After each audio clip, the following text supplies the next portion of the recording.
Peace, y'all. It's your boy Johnny Fastlane here with allhiphop.com. So, on September 29th, 2023, 27 years after Tupac's death, Dwayne Keefe D was arrested for the murder of Tupac Shakur. Keefe D has conducted several interviews over the years, and he's written a tell-all book about the murder of Tupac. Recently, Kefi D has pointed the finger at Diddy and saying that he's the mastermind behind this whole thing, right? Now, there has been rumors over the years, but Diddy has never been officially charged. In this video, we're going to explore all the details and the rumors so we can get down to the nitty-gritty about what happened on that chilling night. Let's talk hip-hop.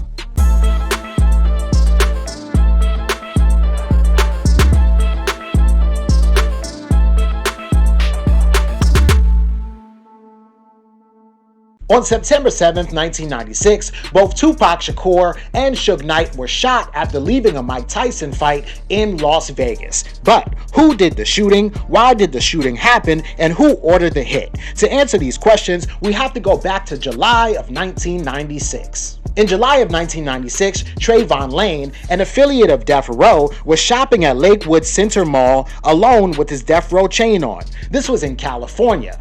He was approached by Orlando Anderson, a member of the Southside Compton Crips. Orlando Anderson beat up Trayvon Lane and took his Death Row chain. What does this have to do with Diddy? Well, allegedly, Diddy would pay $10,000 for any Death Row chain that was brought to him.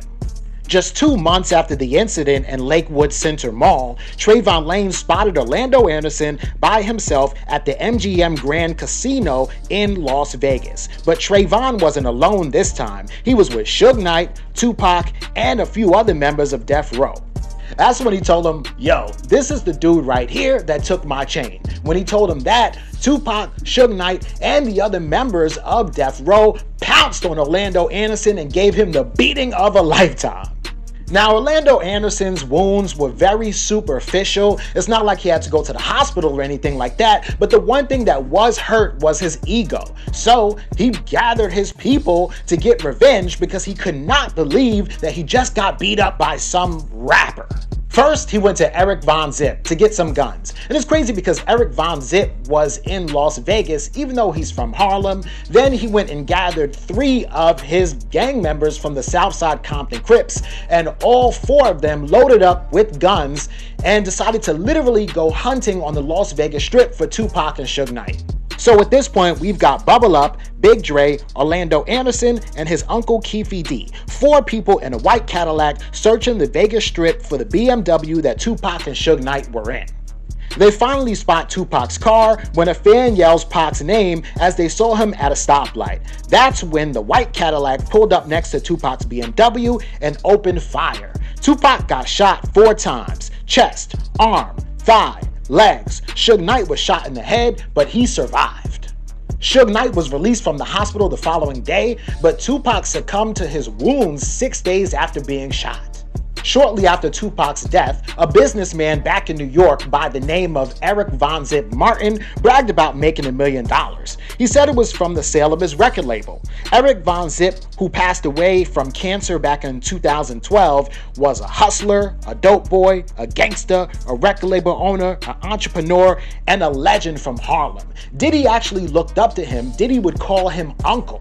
As a matter of fact, it was Eric Von Zip who introduced Diddy to the Southside Crips. Then, after that, Diddy would hang out regularly with the Southside Crips and employ them as security when he visited California. Both Kefi D and retired LAPD detective Greg Kading have alleged that Diddy offered to pay $1 million to anyone who could fix his Tupac and Suge Knight problem. Now, this was months before Tupac's death, and apparently Diddy made the announcement at a dinner in California, and he was a little drunk, so nobody really took him seriously, but one person actually did take him seriously, and that was Eric Von Zip. So Keefe D claims that Eric Von Zip did get paid the $1 million, but he didn't distribute it to his gang members like he was supposed to. Instead, he purchased a club in Harlem, right? The situation is crazy because Von Zip did own a club in Harlem, but it's unclear where he received the funding from.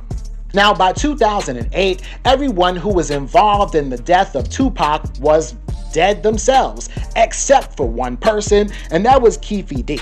So, Big Dre, Bubble Up, and Orlando Anderson had all been killed in separate unrelated shootings throughout the years. Keefe D had just been arrested for having 350 kilos of cocaine and methamphetamine on his possession. So he offered up some information about Tupac's death in hopes that he could receive a lighter sentence. Not only did Keefe D get a lighter sentence, he actually got the charges dropped and received immunity.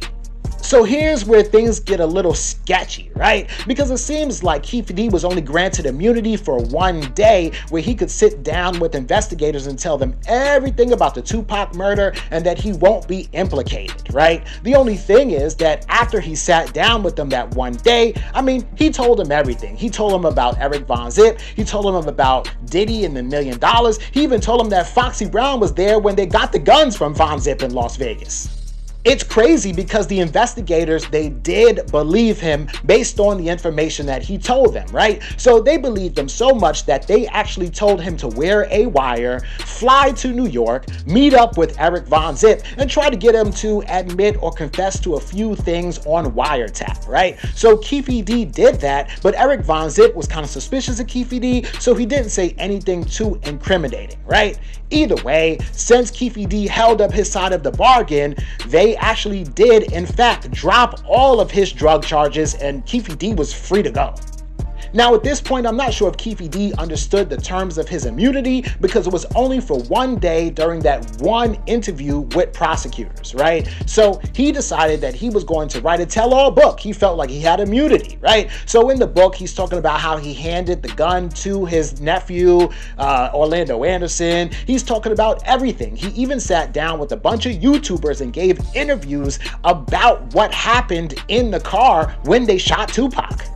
Now, eventually the state of Nevada got wind of the stories that Keefe D was telling, and they figured that they had enough evidence based on the book and the interviews to actually make an arrest. See, the thing is that there's no statute of limitations on murder, and in the state of Nevada, even if you are an accessory to murder, like if you say, I wasn't the trigger man, I just handed the trigger man that gun, that you can be prosecuted for murder one. So they arrested Keefe D for murder in the first degree.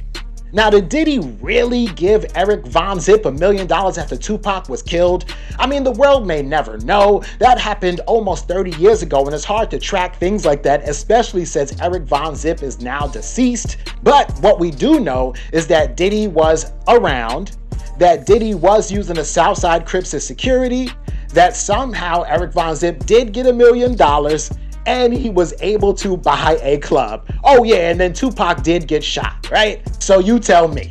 In 2025, we're doing more videos just like this. Let us know what other topics you want us to cover at All Hip Hop. Don't forget to like, comment, share, and subscribe. Peace.